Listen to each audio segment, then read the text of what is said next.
All right, everybody, welcome back to another episode of the Fearcast. This is the podcast dedicated to OCD and anxiety spectrum disorders and getting your life back. I'm your host, Kevin Foss, and I'm a licensed therapist specializing in OCD and anxiety disorders.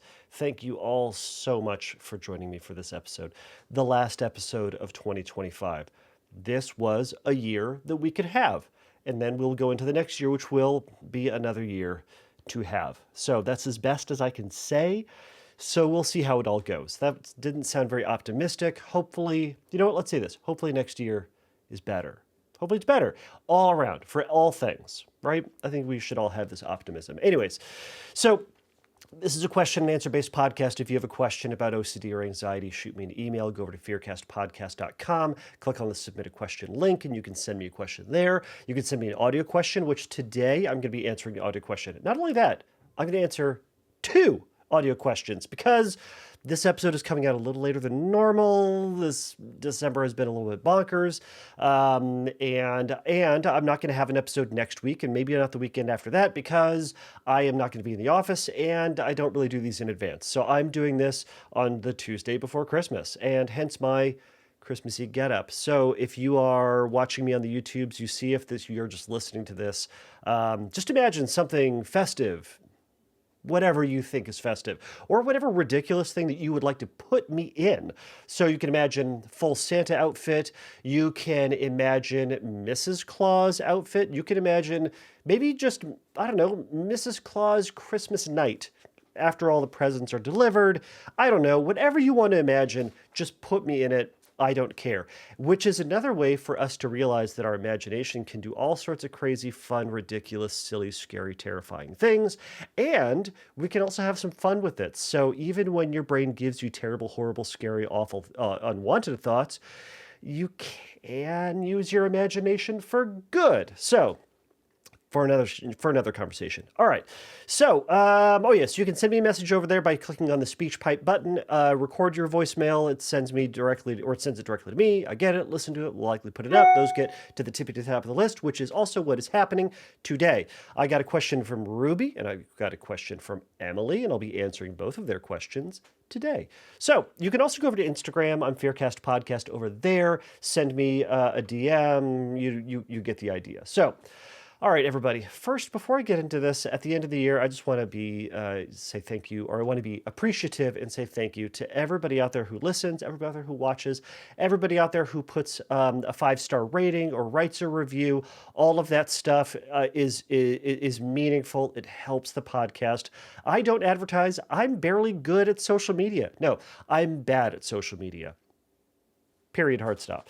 But every review, every star, every time you tell someone, every time you forward a link to somebody, it helps the podcast just a little bit. If you're listening to this, it's because you heard about it from someplace. So getting the information out there is ultimately just helpful. So thank you for letting me be a part of your recovery journey, as cheesy as it is to say that. It means the world to me just to know that I can help in any sort of way, as good or as unhelpful as it may be sometimes. Hopefully it's more helpful than unhelpful, but you get the idea. So we're all trying to do our best with minute or 2 minute long questions. But anyways, so thank you all so much. And I do hope everybody out there has a great new year, has a great holiday season, and ultimately has a better year with their mental health. I think we can all use it. And that's my hope for everybody. So, all right. So let's get on to the question. So I've got 2 questions again. So today's going to be a little. It'll start a little heavy. It'll go a little less heavy, but still a little. It's very Freudian. It's very sex and death. But you'll hear about it in just a moment. So we'll start with Ruby's question, and then we'll go into Emily's question, and I'll play them. Play it, talk about it. You know how it goes, y'all. You've heard this before. All right, let's get on to the questions. Hi, Kevin. I hope you're doing well. I got newly diagnosed with severe OCD with the theme of suicide, so suicidal OCD. It's been very difficult. It's been about 2 months since I got diagnosed. I'm just wondering if you'd be able to give me pointers, or anyone else suffering with this particular theme, on how to, kind of manage this OCD and thoughts. One of my most distressing thoughts is, what if I, become so depressed that I commit, I commit it, Um, so I'm just wondering if there are any helpful tips, or steps that one can take and practice every single day, to hopefully, you know, overcome OCD, or just simply just manage it so it's not as distressing. Um, yeah, I appreciate it. Thanks. All right, Ruby, thank you so much for sending that in. So, this is one of the heavier questions that I know we would have to get to. I appreciate, Ruby, that you sent this question in, because this is one of those kind of like scary, kind of red hot topicy subtypes that people don't want to talk about. It is it's a touchy subject for perhaps obvious reasons, and here's an example of how it's so touchy. So there's a great very small OCD book called The Imp of the Mind. Everyone go read it. Go read it. If you haven't read it, go read it. And there are two sections that freak everybody out.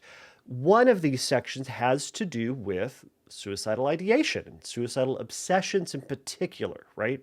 Because as therapists, our job is to help someone flourish and thrive and do better. And the killing yourself is not that. It's kind of the opposite of that.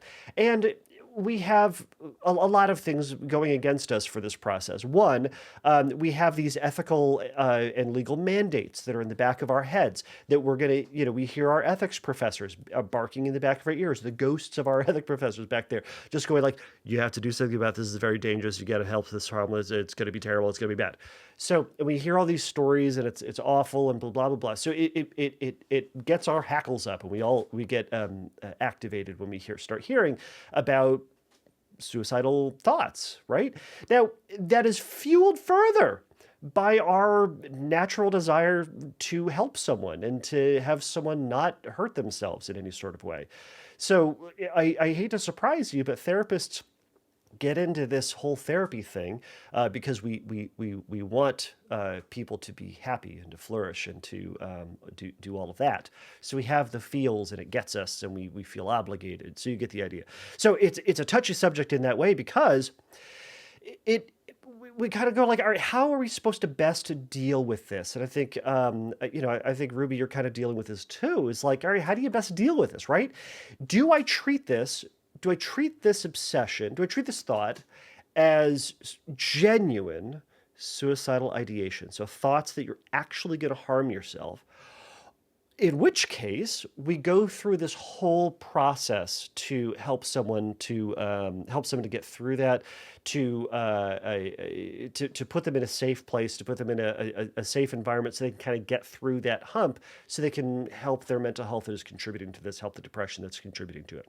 Or do I treat it like an obsession and treat it like it's just a thought, in which case we're not going to treat it exactly the same way as if it was genuine suicidal thoughts, right? In which case, we might engage with exposure and response prevention. We might lean into the thoughts that will feel scary, but are we indulging in suicidal thoughts when we miss it, when we could miss it, genuine stuff? So you get where this is kind of fraught.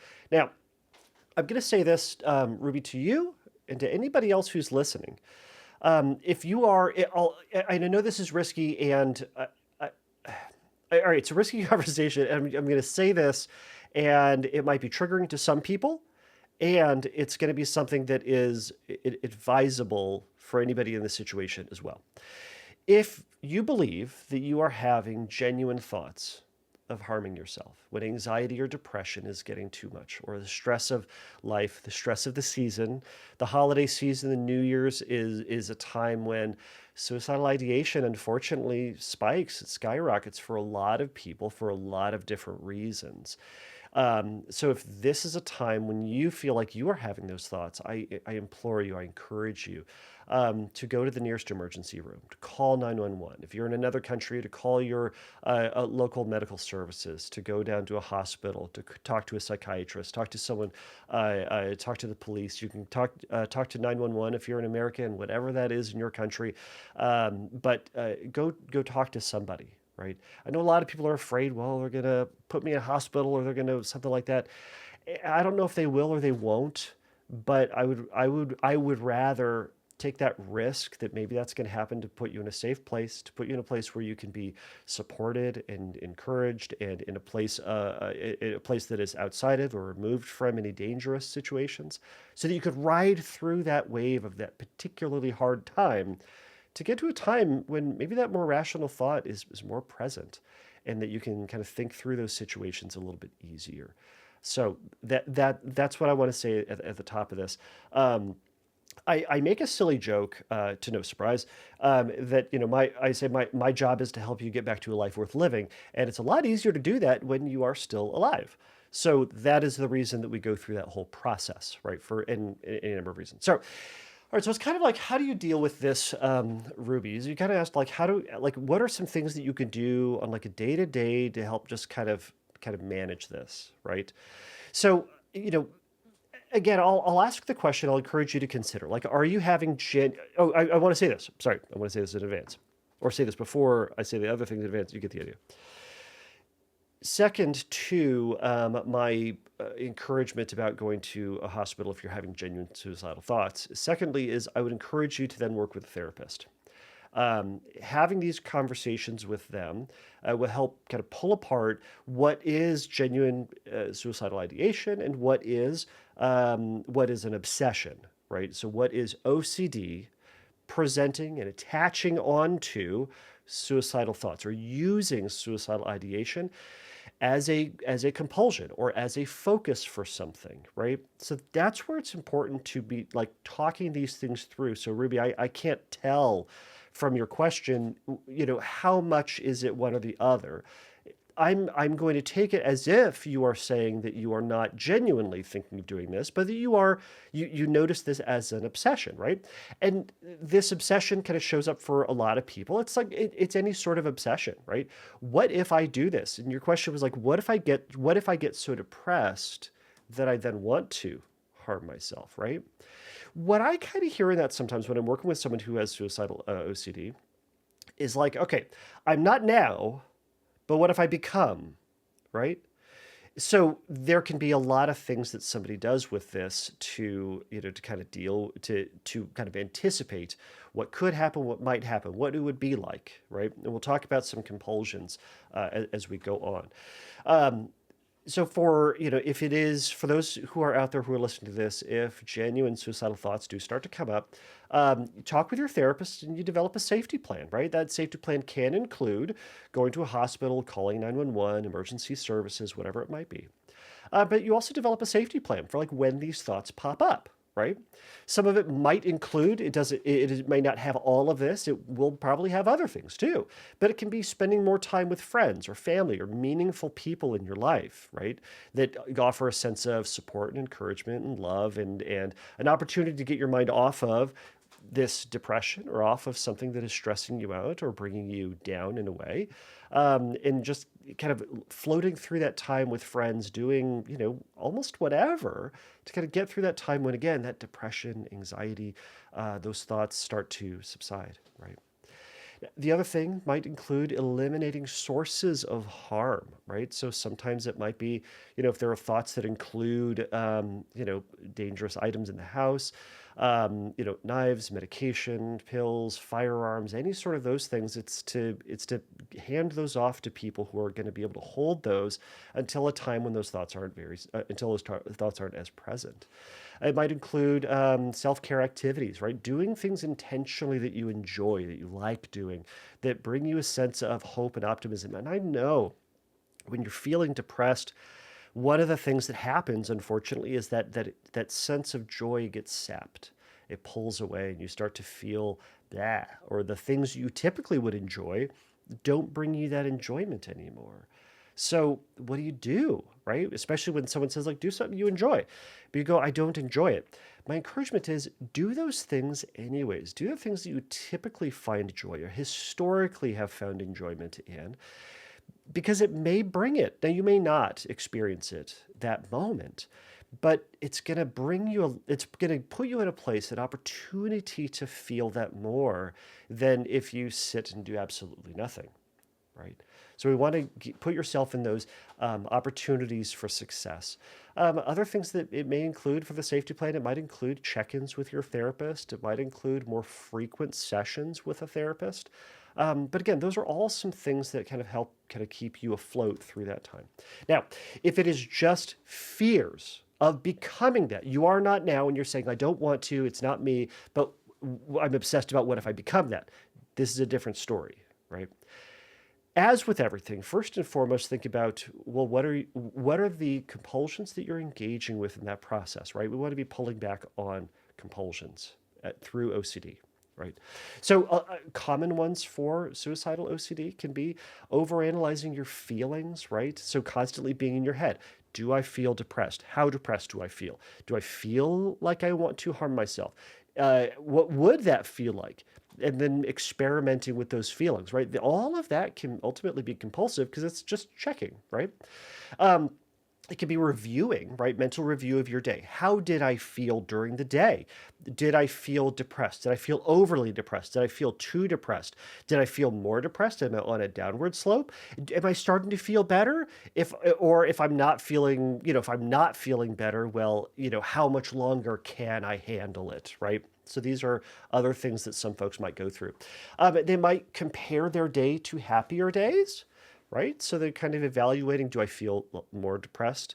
They might compare it to Saturdays, like not Saturday, that you get the idea. So like more days where you felt more depressed, right? Oh, this day I did have suicidal thoughts. Do I feel as depressed as that day? So therefore, am I close to getting those thoughts, or will those thoughts be coming up shortly?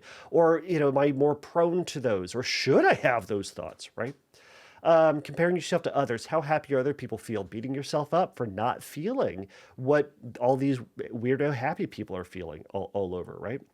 Or mentally rehearsing. For some, it's mentally rehearsing how you do it, and then in various different ways, and then experimenting or evaluating the feelings that you have. Does it feel right? Does it feel good? Does it feel relief? Does it feel joy? And this can have a backwards process, right? Because oftentimes oftentimes what I find with suicidal OCD, it's kind of a thought about, well, what's one, it's what if I do something that's going to irrevocably change the rest of my life, which it will. And it's like, what if I'm never going to be happy again? And what if I do something that could potentially bring some sense of relief, right? Sometimes that rumination about harming yourself, it can be, well, why it's a compulsion is there can be this sense of, okay, then my pain would be gone. And that can bring peace, that can bring enjoyment, like fantasizing about a life where you don't have depression or anxiety or stress or the torment of obsessions. That can feel like a relief, like a reprieve from it for just a moment. And that can be a backdoor spike into your brain then saying, see, you felt at peace with this thought. It means you want to do it. So you are suicidal and you're back to the races, right? So that's where we're trying to say, we're trying to catch ourselves when we start falling into these compulsive cycles, knowing that the compulsions don't actually produce what OCD suggests it's going to do, right? OCD is high promise, low follow through, if anything, right? So it's just going to continue to produce this. So some things that you can do in this: number one, catch yourselves in your compulsions. Two, remind yourself, this is a thought and this thought will pass, or this feeling that I have is uncomfortable and it sucks and I hate it. And that too is going to pass. Everything that you feel, good or bad or otherwise, it's always going to pass. You've never felt one thing forever, and you won't, as good or as bad as you feel. So you can get through this too because you've gotten through a bunch of stuff before. Okay. Treating them as thoughts, right? Remember that we aren't our thoughts. Just because we have a thought doesn't mean that we have to do it. And just because we have a thought doesn't mean it reflects who we are, what we're about, what we want, where we're going, what we should want, etc., etc. Our brain just gives us stuff to think about. And sometimes I think that suicidal ideation and suicidal thoughts are our brain's way of problem solving pain and distress in our life. Hear me out. I think this is kind of adaptive in a maladaptive way. And everyone gets these. I get these. We get these thoughts sometimes. It's this idea that, like, all right, something in my life sucks right now, and I need to change that thing that sucks. Okay. So what can I do to change the thing that sucks, right? This is where a depression becomes adaptive, where we hyper focus on the thing, the suckage in our life, and we go, let me think about the things that suck. What can I change? What can I do different? What can I eliminate? What can I add that will help me get through this, or that I can do to get past this, right? So one of the things can be, all right, I'm feeling really depressed or feeling really anxious. Well, what can I do? Well, I could talk to a therapist. I could go for a run. I could read a book. I could talk. I could call my friend. I could play video games. I could start doing coke. I could kill myself. I could go. I could learn to juggle. I could swim. I could sing a song. Right? These are all things that your brain could identify as things that could be helpful. Some of those things I mentioned were a lot helpful than other things, right? But in the problem solving process that our brain sometimes goes through, it will identify things that are unhelpful. It's kind of like when your brain goes, ooh, I'm mad. What should I do? I should take a breath. I should sit down. I should journal. I should have some water. I should punch that person in the face. I should kill them. I should throw them into the sun. I should take a long shower, right? Some of those things are more helpful than others. Okay, so treating them as not thoughts. Non engagement responses can also be helpful. Non engagement responses are going to be things like noticing the thought itself, right? Noticing that it feels a certain way, noticing the outcome, right? So you can say, like, excuse me, you can say, like, you know, gosh, that thought makes me feel really uncomfortable, or that thought makes me feel really scared. It does. It feels really scary. Maybe there's an urge, like, oh man, I really want to review my day, or I really want to, I really want to compare my feelings. I really want to delve into how I'm thinking and feeling right now. Yeah, you might be feeling that. The non-engagement responses acknowledge that there is an urge, a thought, a sensation. And then we're saying, yeah, it's there. I see it. I know it. And yet, I'm going to do something else, something more meaningful. Rather than getting hooked into this other thing, I'm going to make a choice that's going to lead me towards more adaptive responses. But I'm not going to pretend like those thoughts aren't there in the first place, right?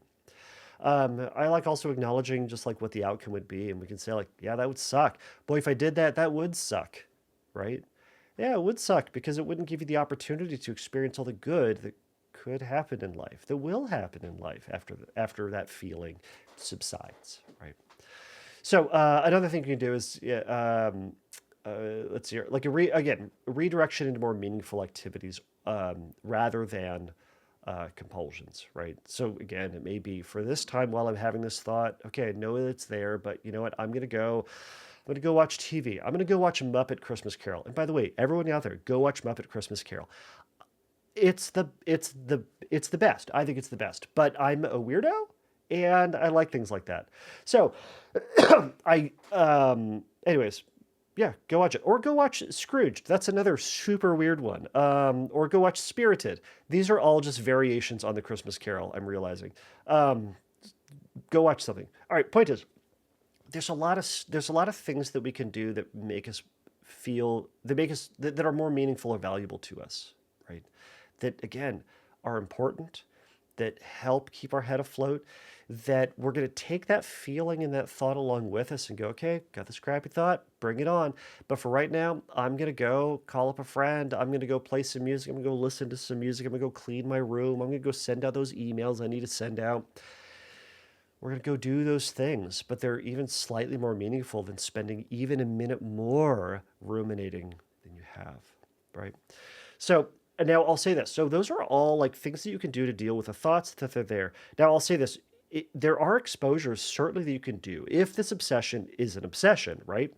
But work with a therapist on this to talk about what the purpose of the exposure would be. What is the fear that you're trying to get at, rather than it just being broadly to, the thought of dying or the thought of killing yourself. What is it about that that feels so scary? Is it the idea of losing control? Is the again that you're going to make a choice that everything that will change everything and you cannot go back, right? So now life is entirely different, or everything is entirely different. That's where you want to be specific, and that's where scripting can be really helpful, because then you can write out that story and what are the consequences to it, and then what happens, what you think and feel and how it goes, and you play that story out over and over and over again to the point where you can have the thought without engaging in those compulsive behaviors, right? Scripting can be a game changer for a lot of people. I know a lot of people don't like him. Some people advise against them, but for the vast majority of people that I've worked with, scripting has been an incredibly helpful tool to allowing for that thought to be there while practicing resisting compulsions and just playing that story out and learning that that thought, though unwanted and kind of sucky, is a thought that you can get through. There are also movies you can watch about suicide. What Dreams May Come has been a movie that I've recommended a lot of people watch. It is uncomfortable. It's scary. It's also beautiful and kind of fantastical in a lot of different ways. But it does touch on themes of death. It touches on themes of killing yourself. It touches on themes of depression and other mental health issues. So it can be a heavy movie. But again, that's the point, right? You're watching this movie to bring up this feeling that you say, like, yeah, this feels bad, but I can handle this feeling, and this feeling will pass. And it's hard, right? Remember, the biggest thing that we're trying to do for every question that's ever going to come, and every person that comes into this office: do fewer compulsions, live more life, whatever that is. What's more life for you? That's where you should be engaging and spending less time in the rumination about it. All right, so I'm going to move past this, Ruby. So I appreciate your question. It's such an important question for a lot of folks. So I appreciate you taking the risk to send it to me and sharing it. So I hope that was helpful. So let's get on to Emily's question. Hi, Kevin. My name is Emily, and I've been struggling with OCD and intrusive thoughts, and what I believe to be is limerence towards my therapist.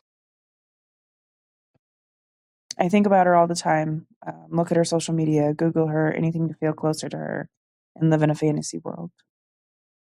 Um, I believe my obsession with her is because I feel the safest around her. She knows everything about me and has never judged me. I feel like we have made a lot of really great progress together in therapy, and I don't want this to become any more of a distraction for me in therapy. She does know about these feelings, and we have talked about them, and we're navigating them as they arise. But I feel the longing feeling getting worse and worse over time. And it physically hurts to understand logically that she cannot be in my life the way I think. The OCD side of me says, what if though, and holds out hope that someday it could be. Do you have any suggestions for navigating these thoughts and emotions so we can continue to make progress together? All right, Emily, thank you so much for that question. That's a great question. It is. I don't think I've had a question on limerence before, and so I appreciate you sending that in and sharing so much about that. There's so much to unpack with this. I'm not going to do it full justice. I'm going to try to just kind of go through some high points on this, but this is stuff that sometimes happens in therapy. This is sometimes stuff that happens in life. Now, limerence is a term is like I first heard about the term limerence like 2 years ago, maybe 3 years ago, and it felt like I'm like I don't even know what to do with this term, right? It feels like it it feels like it's like a splitting hairs, or just trying to find a word for a feeling that you're for a feeling you're having of maybe unrequited love or something to that effect, and we're just got to put a name to it. But despite my sarcastic old man grumblings about nonsense and get off my lawn with new terms and having to learn new things and experience things that other people are experiencing that maybe I'm not. It's still a real thing. It's still something that some people go through, and Emily, something sounds like something that you're going through. So, so to a certain degree, what I want to say with this is that some of what you're experiencing is something that can happen in therapy. I wouldn't say like it's normal in therapy. I would say it may not be normal, like everyone who goes through therapy ought to expect this. They ought to expect some things I'm going to talk about, but what you're talking about is kind of that romantic, what's called romantic transference. Now, this is something that is pulled more from kind of like traditional, like Freudian therapy, where there's this. I'm not even going to get into the theory behind it, but it's this idea. It's something that can happen where some clients can start to notice a growing kind of romantic or sometimes even sexual desire towards their therapist, and that can be for a lot of reasons, right? But so think about this romantic transfer as inappropriate sexual or romantic attachment to a therapist within the therapeutic relationship, right? So keep that in mind as we're talking about this, because a term for limerence, for those who are unaware. So limerence, I'll give this like brief, like perhaps very broad definition. So one definition I found is so limerence arises from when deep-seated emotional needs meet a person who provides just enough intermittent hope or attention to trigger a powerful involuntary obsession, creating a cycle of fantasy, craving, and suffering. Sounds like Emily's question, right? So it's this kind of sense of like it's kind of limerence can think about this. It's like the first part of falling in love with somebody, right? You think about them, you maybe start fantasizing about what a life like them with them would be, right? You may have more sexual thoughts, like what would it be like to hold them, to hug them, to kiss them, to have sex with them, right? All these questions about fantasies that bring joy and excitement and maybe even peace and hope and all this stuff, right? And it's great and it's exciting. And it's exciting when the other person also feels that for you. And that is where love and limerence start to fall apart. It's that limerence is all of those things, but it's only one-sided. It's the other person is not expressing that towards you in a meaningful, in a reciprocal sort of way, right? So so this sometimes happens out of an attachment problem. Now, I haven't really talked about attachment because I would say I'm not the biggest, I'm not the most adept at attachment, but that is part of my New Year's resolution, is to get more adept at that. I know I read about it and knew how to answer questions about that back in the day in grad school, but in OCD land, you don't talk about that as much. I know some people out there who are therapists who are listening and going like, I talk about this every day. And guess what? I don't, okay? Some people don't. So I don't. But I will. I will talk about it and research it more. Anyways, there will be more on that later. But sometimes it can happen from an anxious attachment style or an anxious, anyways, you get the idea. Where it's in a sense that early childhood relationships with caregivers, so I'll give this definition. All right, so caregivers were inconsistent, making individuals crave connection and validation, but those needs were not met, right? So it's from like kind of an emotionally unavailable person, right? So think about like if a child is wanting attention, wanting care, wanting responses, wanting to know that they're safe, wanting to know that they are loved, wanting to know that the world around them is safe, and the parent is inconsistent with that, right? So they sometimes will give that, but sometimes they withhold that, intentionally or unintentionally, right? So creates this cycle of wanting and seeking, which is what not often, it's what children are doing. They're wanting that connection and love and validation from their primary caregivers and from their caregivers in general. And when they're not getting it, it can produce a wound in their attachment style, right? Which produces all these things. A therapist can help with that. A therapist is someone who hopefully provides care and attention and validation and support and not judgment when those needs were perhaps, well, first off, that's what they should be doing.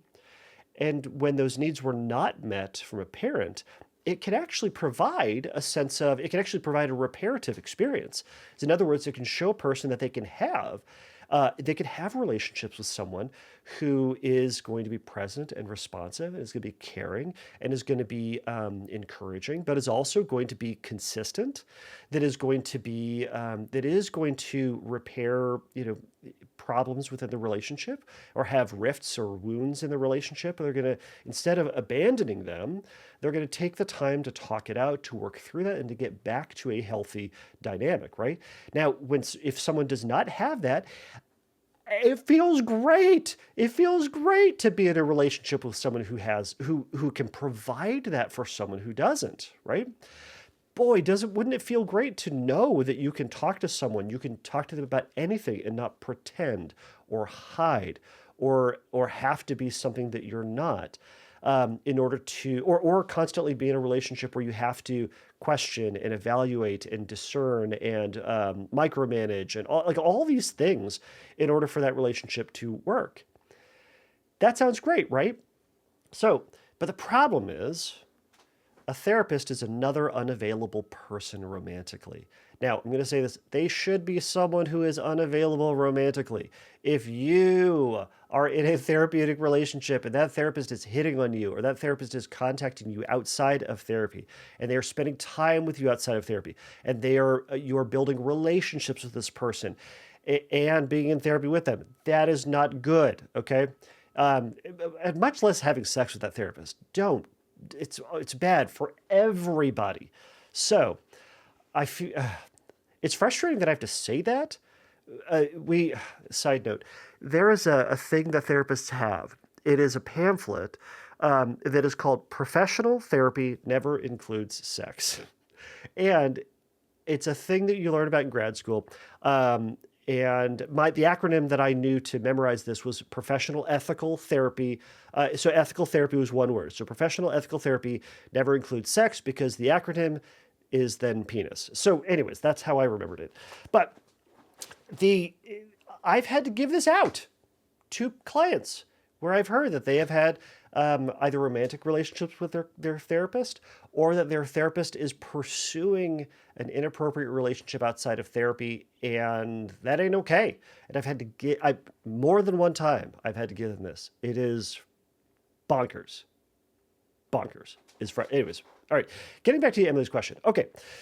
So, all right, so we've kind of talked about this, but again, this is another unavailable person. But I want you to think about, I'm curious about, what are you fantasizing about? What is it that you're thinking that you would have in this relationship? In other words, what fuels the fantasy? Is it that you would have friendship with this person, that you would have connection, that you'd have happiness, that you have love? What is it that you're wanting, right? Because the OCD is always going to suggest that, the thing that you want, the thing that you crave, is attainable, and if you just get X, it'll be okay. If you just do Y, you'll be fine again. But it's never, right? Like all obsessions, it's never going to work out that way, because even if you were to get your therapist, and don't get your therapist romantically, but if you were to get it, you would still be missing something, right? And that's where the attachment comes in, and that's where we're recognizing that the limerence that you're experiencing, is more along the lines of an obsession, and this idea of I just have to get. It's kind of like a need to know type of obsession. It's not that you get that information; it's that there's this drive to have, and it can be certainly mixed with this attachment issue of this need to have something relationally, something differently, dynamically, but that isn't going to be found within that therapist as a relational partner or a romantic partner. It's going to be found through finding that you are still loved and supported and encouraged from people who are emotionally available. All right. So, but it's also this. I'm going to say this, and it's going to sound crazy. All right. Could your relationship with your therapist work if you met them outside of therapy and you had a relationship with them? It could. It might. That person might be the person that brings total joy to your life. I'm not saying it's not, but that's also part of what's going to fuel this, right? The reality is, in the relationship, the dynamic that you're currently in, they are unavailable. And that's going to keep this cycle happening. All right, so what can we do with this? Number one, like I mentioned in Ruby's question, we got to resist those compulsions, right? So you noted that you're engaging in a bunch of compulsions, right? Checking out their social media, engaging with this fantasy about this person and what your life would look like, right? I think that's part of that wishing compulsion as well. Catch yourself when all those things are happening. Bring yourself back to reality and remind yourself that you're engaging in the fantasy, that you're engaging in that compulsion. And instead, you can spend some time to reflect back on whether or not you're in a place where you needed some extra love and support, you needed some extra connection, and you drifted off to this fantasy to achieve that, right? Was there something in that that you were feeling that you were needing that you relied on your imagination for rather than pursuing it in real life, right? So, to that end, one thing that you could also do with this is work on pursuing healthy relationships outside of therapy. So, this can be either friendships, this can be romantic relationships, but doing so with available, supportive, and emotionally present people, right? So, in other words, people who are going to reciprocate that, not just pull from you. If you find that you are constantly giving into this relationship and they're giving back, that's not how a reciprocal friendship and that's not how a reciprocal romantic relationships work, right? So part of that is also building those boundaries to saying no and to saying no to situations that will feel like you're missing out on something that could be great, but also recognizing the patterns that you find yourself in and knowing that the healing process is by putting yourself in situations that actually that build you up, that give you that support and encouragement and love and support that you need, right? So the last thing is what I'll say is I know because I also know that you said that you're working through this with your therapist, which is great, but you also said that it's kind of getting worse, right? Um, if that's the case, it may be time to take a break from this therapist for right now. What that means is I'd encourage you, because it sounds like you've made some progress with your OCD, whatever it was, and that now these limerence feelings are occurring. So it may be time to take a break from this therapist and instead to work with an attachment therapist to work on some of the underlying things that are fueling and contributing to this sense of limerence, and to see if you can get back on track and start to heal from some of that and develop a more secure attachment style.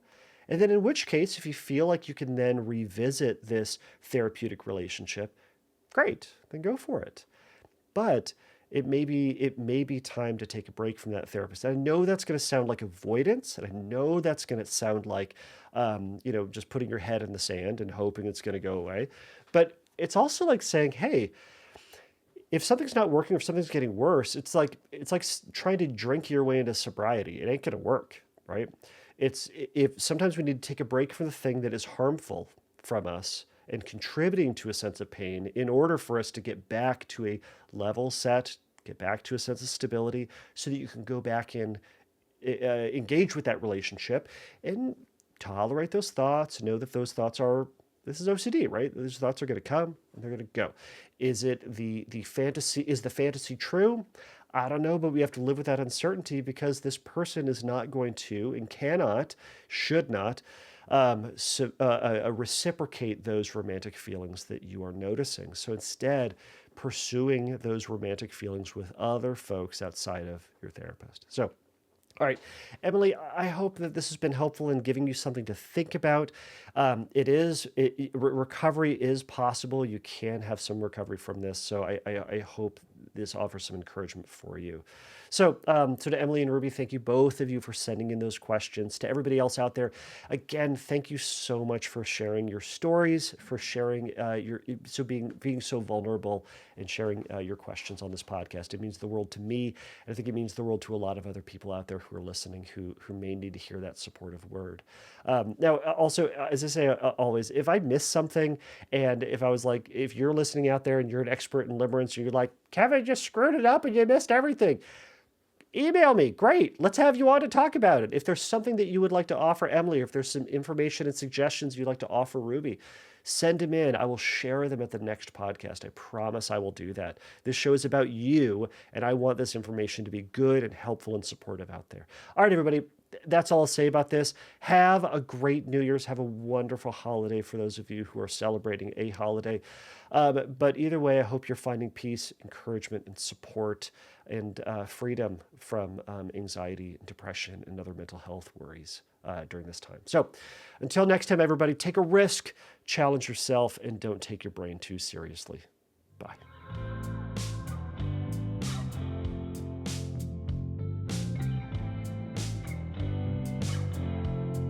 Thank you for listening to the Fearcast. If you would like your question answered on a future episode, please click on the Submit a Question link at fearcastpodcast.com.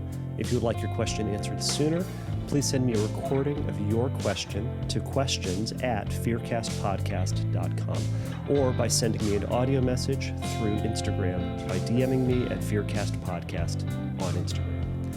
If you like the Fearcast, please write a review on your podcast platform of choice. Please remember that the Fearcast is not a substitute for psychotherapy. If you need a little bit of help in your recovery, please go over to fearcastpodcast.com and click on the Find Help link, and there's going to be some information for you there.